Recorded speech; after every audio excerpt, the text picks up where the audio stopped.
These podcasts are being released in conjunction with the 5th National Climate Assessment. They feature conversations among NCA authors and staff about the report, the science behind the report, and the participants' experiences and perspectives. They do not represent official positions of the United States government. Enjoy!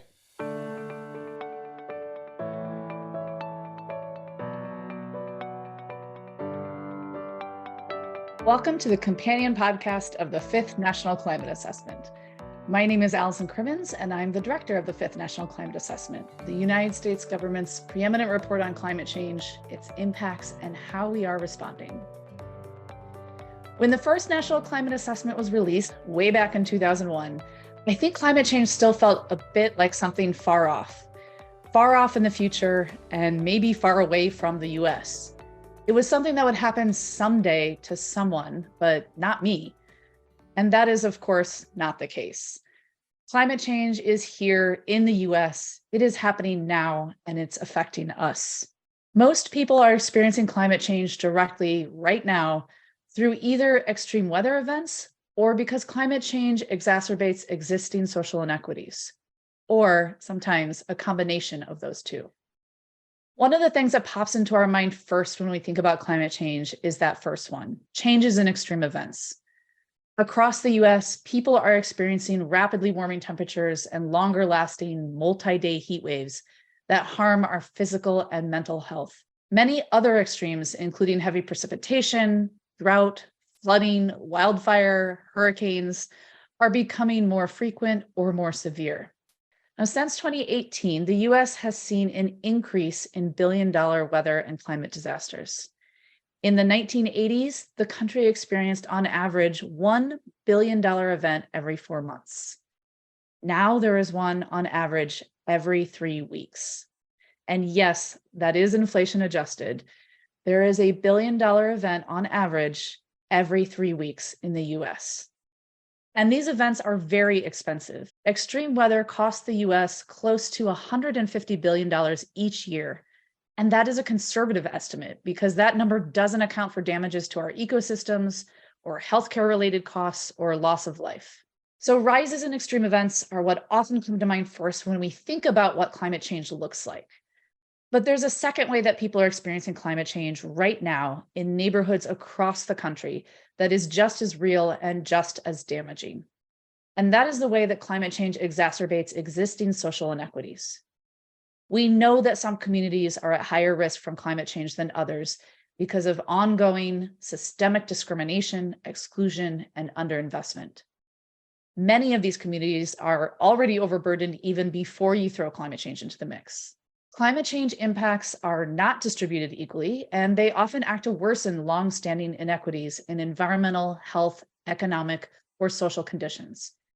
This contributes to persistent disparities in the resources that communities need to prepare for climate change or to recover from impacts.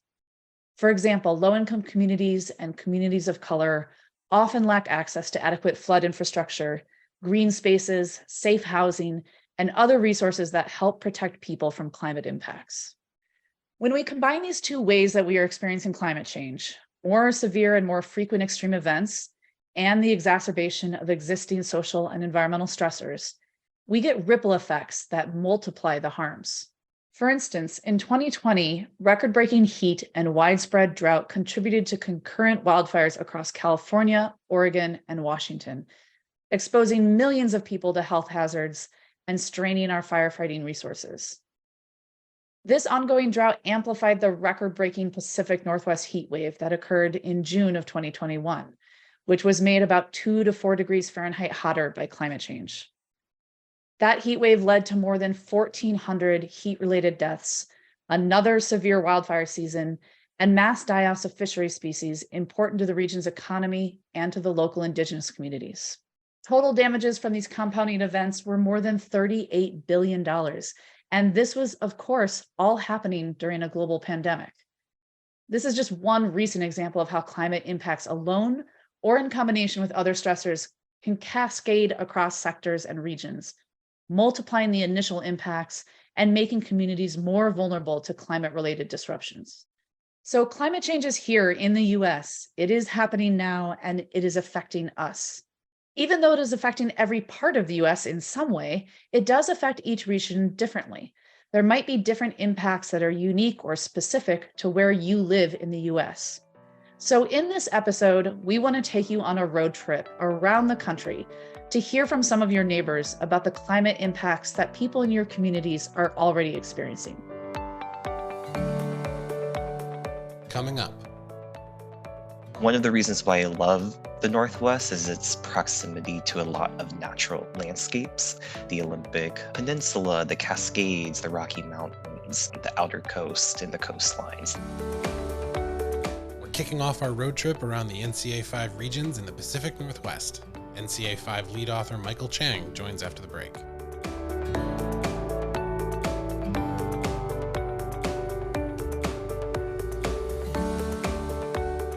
We're joined today by Mike Chang, who is the director at Cascadia Consulting Group and the chapter lead for the Northwest chapter of the Fifth National Climate Assessment. Tell me a little bit more about the Northwest region and maybe some of the things you love about living there.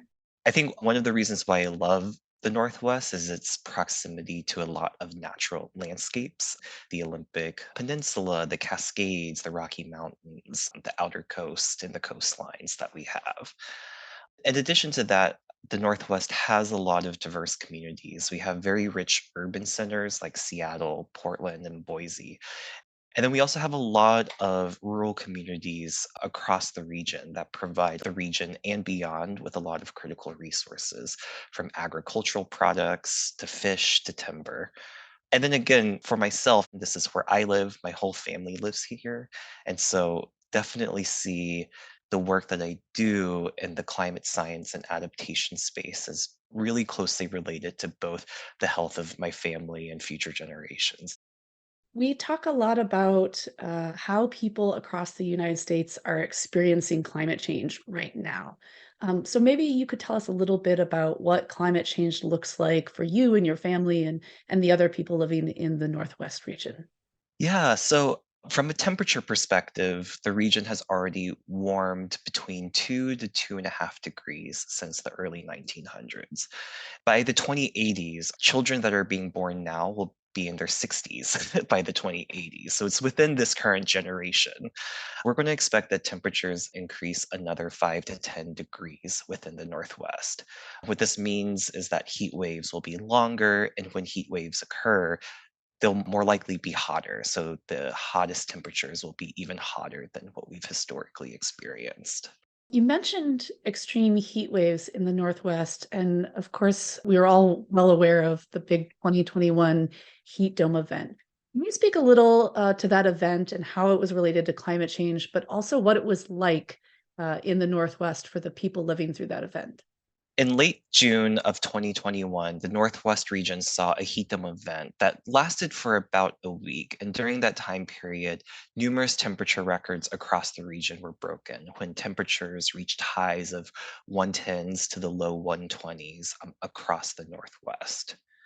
And so this was particularly bad for the Pacific Northwest, mainly because historically this region has had fairly moderate summers.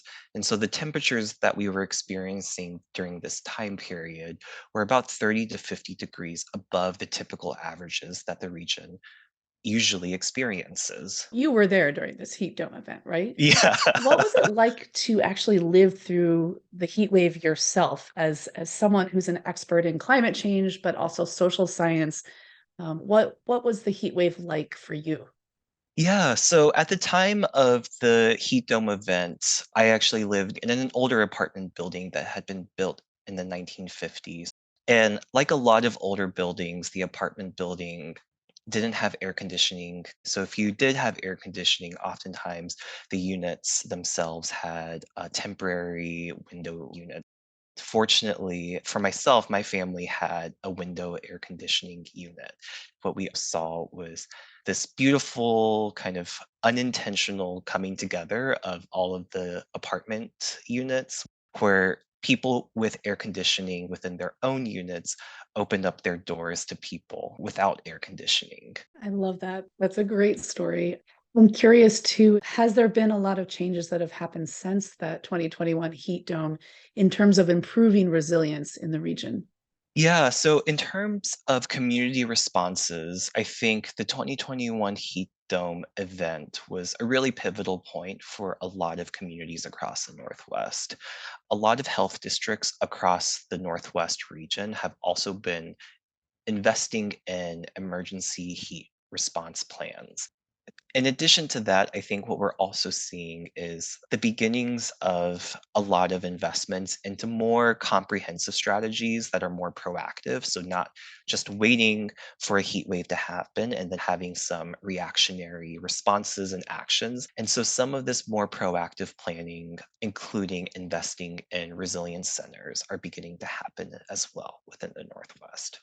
Is there any big takeaway that you want people to know about your chapter or about climate change risks and responses in the Northwest region? I think the big takeaway for the Northwest is that within the Northwest region, climate change is already affecting and will continue to affect virtually all of the systems and aspects of the Northwest that we value.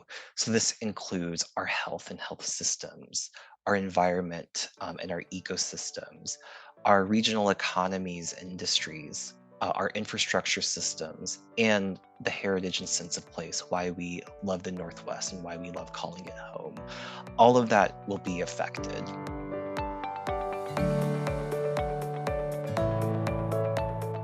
Coming up, I live in Tanana, otherwise known as Fairbanks. These are the lands of the Lower Tanana Dene people. It's the land of fireweed and northern lights and berry picking, and a really strong and tight-knit community that makes you want to stay. next we're headed north, way north, to Alaska. Alaska has unique experiences, native systems, and an experience of climate change all their own. Alyssa Quintyne, NCA5 author and Alaska resident, joins us after the break.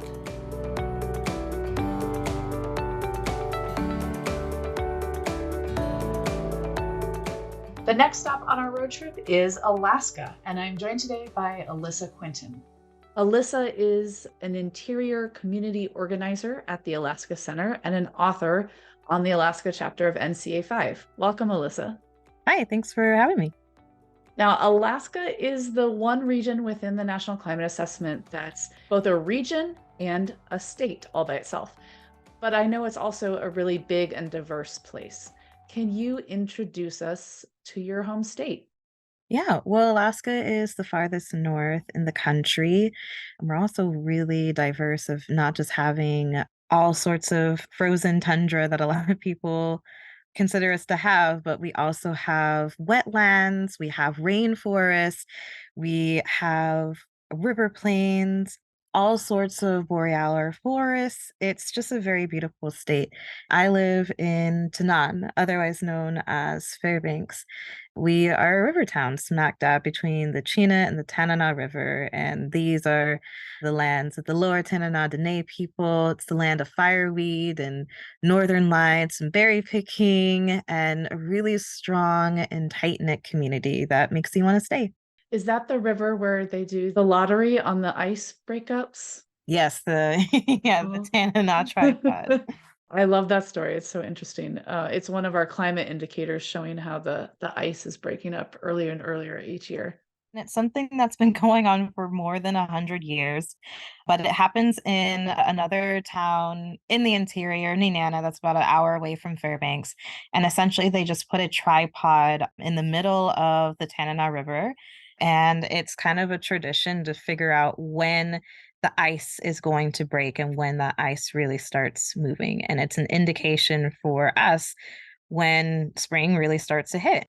And everybody sort of pools into the jackpot. So it's kind of a community based lottery. And whoever picks the right day and the right time gets the jackpot. So you can win close to like 200,000, if not more. It's a very, very interior Alaska, very, very Nenana thing to do. I love it too because it's community climate research that's been going on for more than 100 years of collecting this data of when the river ice breaks up. And what sort of impacts have you seen where you live in Fairbanks? I remember the first ice storm that we had when I was in high school, and that was probably in the mid 2000s. Everything was covered and encased in ice. You couldn't get anywhere, you couldn't drive anywhere. And now that's become not if it's going to happen, but when it's going to happen. And how devastating is it going to be? I've seen bushfires that's happened in my neighborhood, and the wildfires getting more and more intense each year, and the smoke getting worse and worse and closer to town, to flash flooding that happens in our downtown area, which is really not common and really scary because that's where a lot of emergency services are. That's where a lot of our schools are. That's where a lot of our elders and senior care is. That's where our hospitals are. Anybody who's been here for 5 years knows that it's happening and it's scary. And we don't really have an infrastructure to help us prepare. And what sort of things are Alaskan communities doing to respond to the climate impacts you're facing? I think one of the best things is community initiatives. I mean, there comes a point where you have to work together, but when you start, you can kind of show it. Switching to solar is 100% possible in a place like Fairbanks. And we can do that with just our neighbors. And we can create systems where we not only have those savings so our energy bills aren't as expensive, but we can also look and see of how we can possibly expand that for emergency and disaster preparation, and how we can work with our municipal governments and our state legislature to make those things more widespread and more accessible to more people in our community. Working with our own communities to do the research that we know is lacking and gapping in current academics when it comes to climate change, doing the research and doing the conversations that need to happen with our communities when it comes to understanding the impacts, not just with Alaska Native communities, but also other communities of color. We have no research when it comes to how Black people in Alaska are affected by climate change because no one studies it. And as a Black woman myself, that's really important.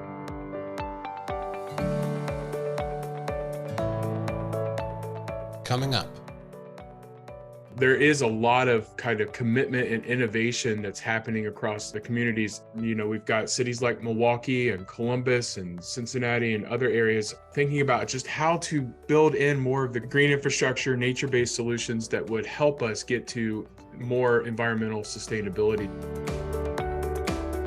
Next stop on our road trip is the Midwest. Lead author Aaron Wilson joins us from the heart of the country to talk about climate change in the Rust Belt.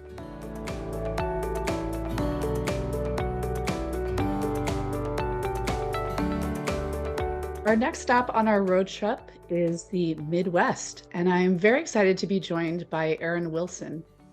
Aaron is an assistant professor at Ohio State University and a research scientist with the Byrd Polar and Climate Research Center, and also Ohio State climatologist.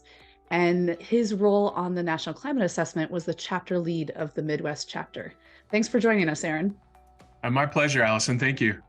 Now, I'm originally from the Midwest myself, so I am playing favorites a little bit with this chapter, but I wanted to start off with something that I hear a lot from my own family and friends back home. And what I hear them saying often is, when is my basement going to stop flooding? And so I wanted to ask you about flooding, but also on a larger scale than just the household level. I know there have been some cases where cities like Chicago have experienced water and sewage utility challenges whenever we're hit by extreme rain events. Can you tell me, what are people in the Midwest doing in response to these climate impacts? Yeah, there is a lot of kind of commitment and innovation that's happening across the communities, especially from a planning and an investing point of view. We've got cities like Milwaukee and Columbus and Cincinnati and other areas thinking about these, combined sewer overflows and thinking about just how to build in more of the green infrastructure, nature-based solutions that would help us get to more environmental sustainability to deal with what is a very pressing issue here across the Midwest with extreme rainfall. but also the oscillations between extreme rainfall and dry conditions, which we don't often hear as much about. But, from a state climatologist perspective, we want folks to know that it's both sides of the hydrologic variability and extreme variability that are a big issue here in the Midwest. So too much water and not enough water at the same time. Exactly. Can you talk a little bit more about those oscillations and help our listeners understand why this is happening in their neighborhoods? Yeah, this is a great question with lots of nuance too, when you think from a physical perspective and then the ultimate impacts here in the Midwest. Of course, temperatures are increasing, but when you think about more than just temperatures, it's all the feedbacks into our hydrology and the hydrologic cycle that are really important here. When you increase temperatures across the globe, you increase ocean and you increase land temperatures, you get an increase in that evaporation rate, leading to more moisture being elevated into the atmosphere.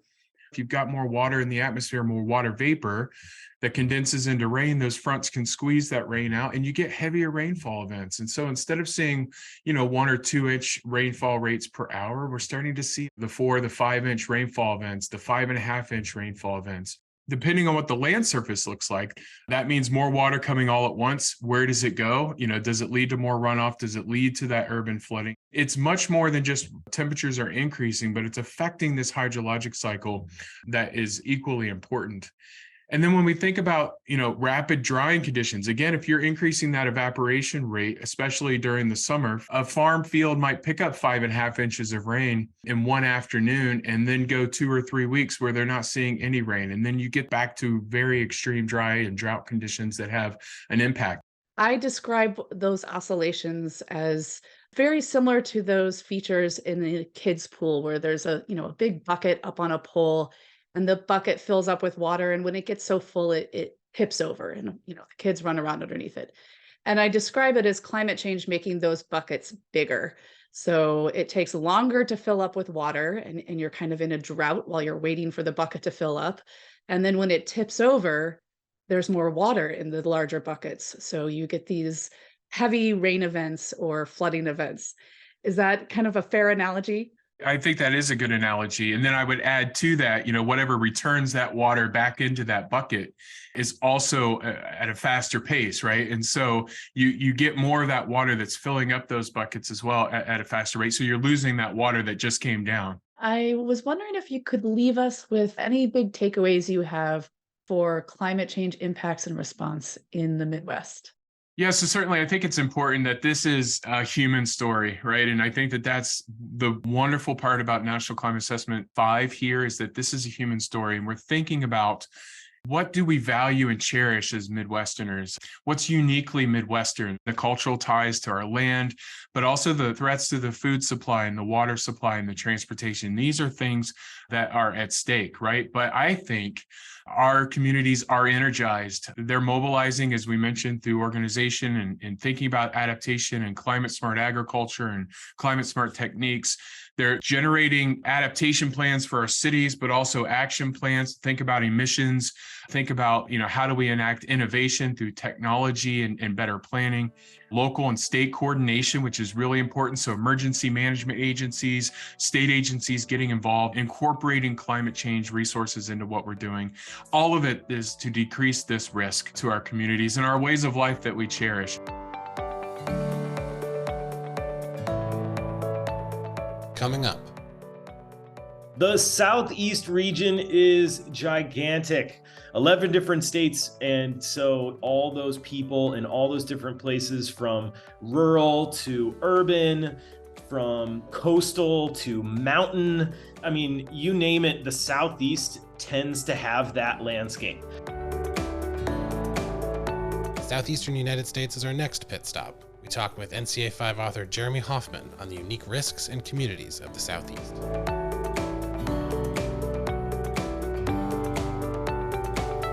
Our next stop on our cross-country road trip is the Southeast, and I'm very lucky to be joined by Jeremy Hoffman, who is the Director of Climate Justice and Impact at Groundworks USA, and was formerly the David and Jane Cohn Chief Scientist at the Science Museum of Virginia, where most of his work on NCA5 was completed.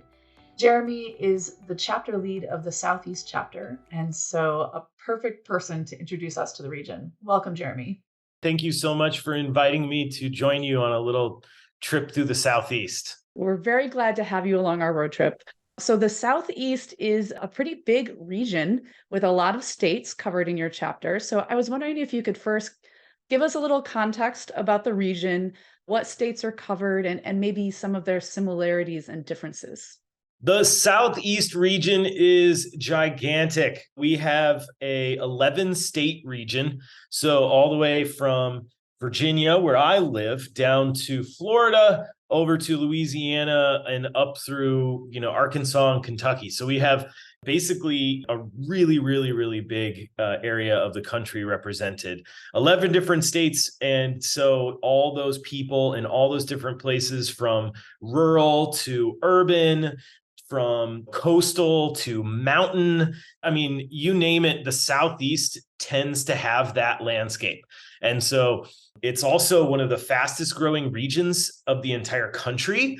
A lot of that growth tends to be concentrated in coastal communities and in the urban environments. What that means is that as more people call the Southeast home, the threats that climate change poses to the Southeast kind of get more impactful from the sense of how many people are experiencing those threats. Can you give us a little sense of some of the underlying characteristics of those people? What does it look like to live in the Southeast? What are the underlying health situations or economic situations in the area? There is vast inequality in the Southeast. I mean, from virtually any perspective, we have both kind of the lowest resourced individuals to some of the wealthiest individuals living within the same geographic context, like within the same county. There can be huge socioeconomic disparity within that same place. And we see things like life expectancy having 10, 15, 20-year variation across some of our areas in the Southeast. We also see that based on where you start your life, that relates directly to long-term economic status. So not only does this socioeconomic health-related disparity currently exist, it seems to be intergenerational. One of the things I found really interesting about your chapter were all the case studies in there that were showing how different people in your region are affected by climate change, and of course, how certain communities might be more disproportionately affected by these impacts. Can you tell the story of the Gullah Geechee Heritage Corridor? Because I really liked that case study. Yeah, I think a really great part of our chapter is the inclusion of many different perspectives from communities that are disproportionately exposed to climate threats and really pursuing innovative ways of ameliorating those obstacles. One of them being the Gullah Geechee Heritage Corridor. The Gullah Geechee people typically inhabit coastal communities and little islands from North Carolina down to Florida. That's a testament to their heritage as the descendants of formerly enslaved people in the Southeast. Like any coastal community, they're under a variety of different climate-related threats, from sea level change to intense precipitation events and the intensification of the Atlantic basin hurricanes, especially when it comes to their property. Interestingly, we learned that the Gullah Geechee, like some other coastal communities, reside on heirs property, or property that's passed down in a family where the possession of that property is authentic, but the documentation of that ownership can be really complicated if it exists at all. And for many years, federal disaster aid policies just did not recognize heirs property as real ownership. So that limited the ability for federal disaster aid to reach families that are a part of the Gullah Geechee Cultural Heritage Corridor. And so they worked directly with FEMA to identify the various policy barriers, and then actually came up with revisions for Gullah Geechee citizens that were seeking recovery aid. And that actually paid off almost immediately, in that the hurricane season following those revisions in 2022, this actually enabled federal recovery funds to get distributed to the most in-need families in the corridor.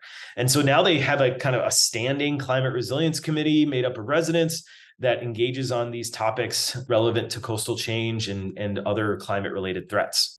Oh, that's amazing. And in such a testament too to how important it is to have those communities at the table when we're talking about both the climate impacts and how we prepare and respond to climate change. Absolutely. And I think our chapter really makes an effort to highlight that very absolute need for building climate-related benefits and resilience. It really is one of the critical aspects of building resilience, is that community leading the way with their vision and voice, making the decisions. Coming up. Something that I would like to have our listeners remember is that these places are amazing. These are gorgeous locations with very deep historical backgrounds and very rich cultural settings. On our last stop on our trip around the country, we look to the islands. We're joined by NCA5 authors Abby Fraser and Isabel Rivera-Collazo to talk about the unique experiences and unique climate risks that Americans living in island communities face.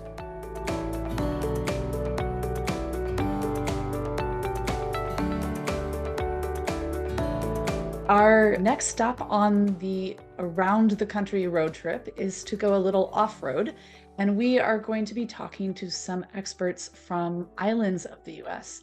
So I'm joined here by Abby Fraser, who's an assistant professor in geography at Clark University and a climatologist who studies the dynamics of climate change and climate variability.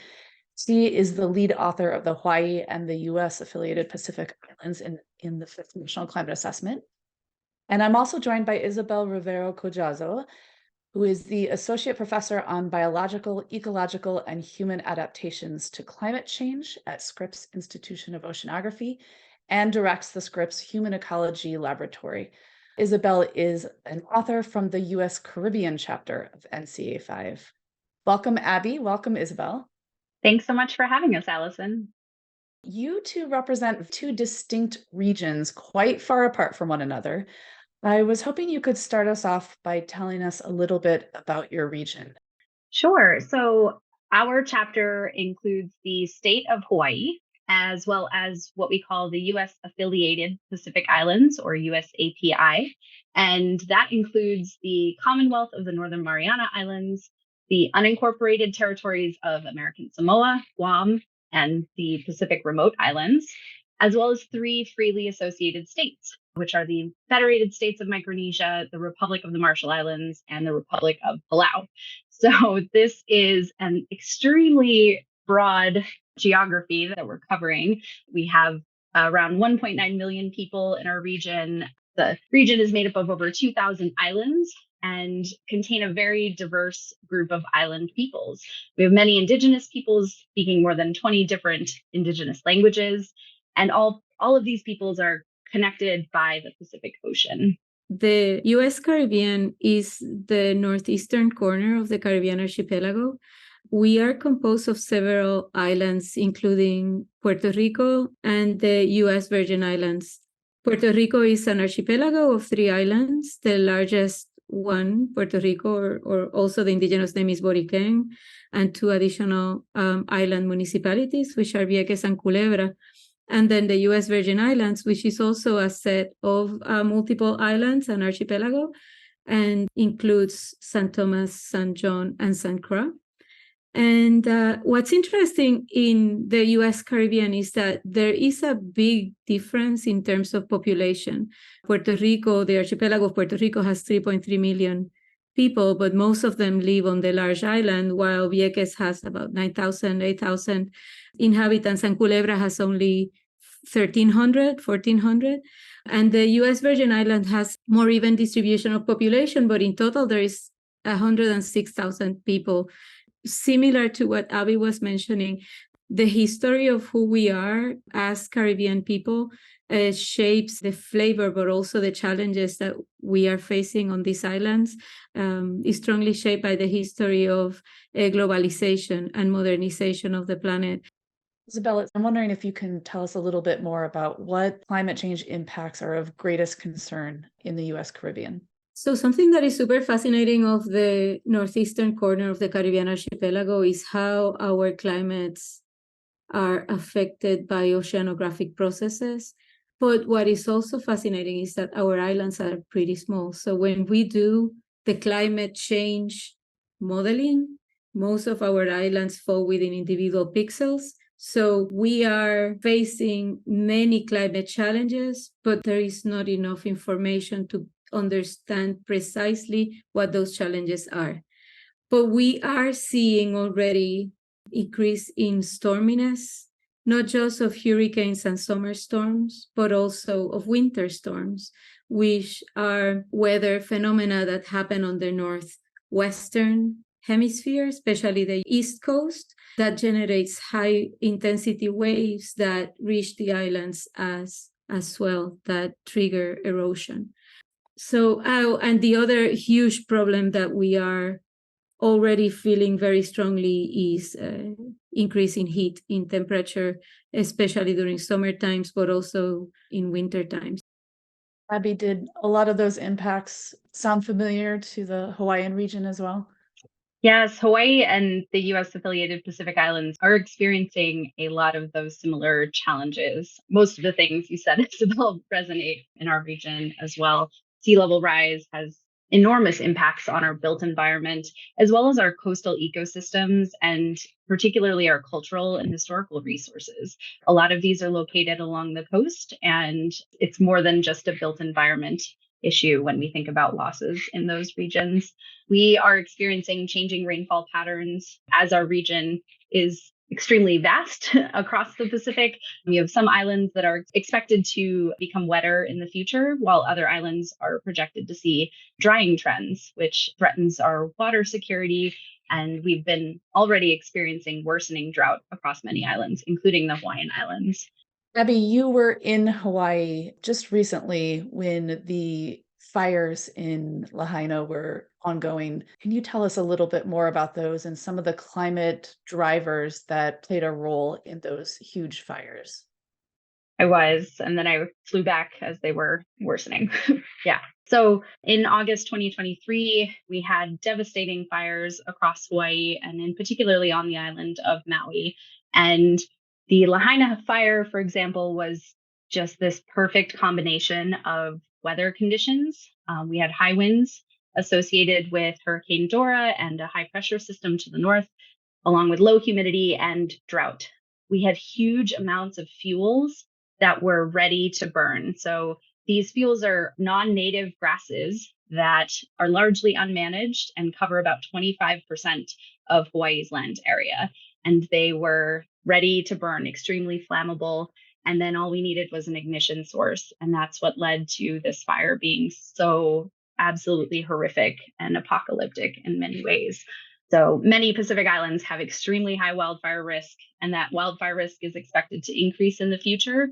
From the Caribbean, we were looking with a lot of fear at what was happening in Hawaii, because we are used to thinking about hurricanes and about sea level rise and rain and drought as threats, but often we do not consider wildfires as one of the risks, thinking that we are tropical locations, it's wet, we don't have that problem. But that is one of the things that is happening with climate change, as we are moving into conditions that as societies we're not used to. Before we leave Puerto Rico and the US Virgin Islands, any last big takeaways you want to leave our listeners with? Something that I would like to have our listeners remember is that these places are amazing. These are gorgeous locations with very deep historical backgrounds and very rich cultural settings that are at risk of disappearing because of multiple things. But our heritage, our identity, our tradition is what our traditions in plural is what makes us unique. There are many situations that are increasing our ability to define our survival to climate change, in preserving our identity. And that includes, for example, disaster capitalism. So after disasters like this, people drop in, and that is increasing the loss of our identities and the loss of our heritage and traditions. So I would invite everyone to look at our chapters to learn more about who we are, what is our historical backgrounds, and what is that rich diversity of us. as people, but also as places, as islands, as fascinating locations that are part of this narrative that is assessed by the National Climate Assessment, and also invite everyone to help us protect those traditions and cultures and heritage and places, recognizing how fragile they could be. I would like to echo pretty much everything Isabel said, because so much of that applies to the Pacific Islands region as well. I mean, we have this incredible region. It's incredibly beautiful, diverse, not only in, our island peoples who have these complex and deep spiritual relationships between their lands, their waters, natural resources, but the cultures are so deep and rich, as well as our beautiful ecosystems. And just there's a long history there too. Very complicated. Climate change is putting all of this at risk in the Pacific Islands. And we have extremely resilient people in the islands, but they, a lot of this, as Isabel said, is at risk of disappearing. And for some of our low atolls, entire islands are at risk of disappearing. Islands are often the least responsible for climate change in terms of emissions, and they emit minimal greenhouse gases, yet they are stepping up to the front lines of this climate change fight and taking huge strides in terms of trying to reduce their emissions, sequester carbon, and doing it in an island way, respecting our cultures and histories, and really trying to lead the way globally.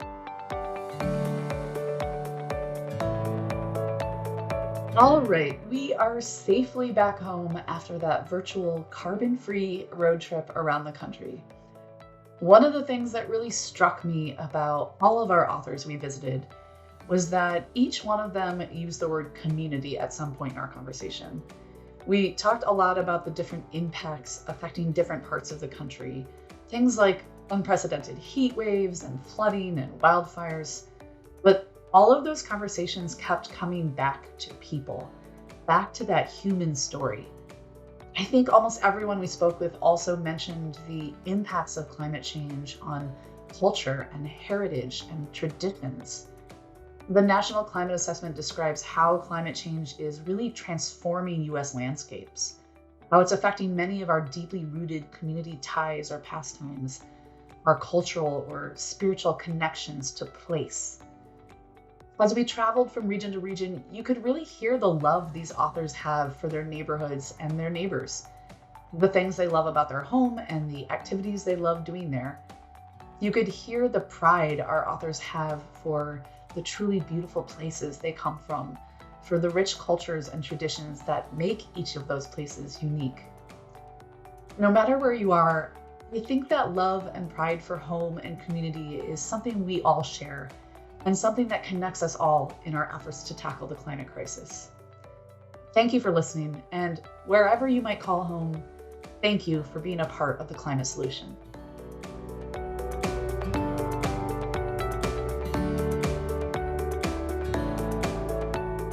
The NCA5 Companion Podcast was produced by the U.S. Global Change Research Program.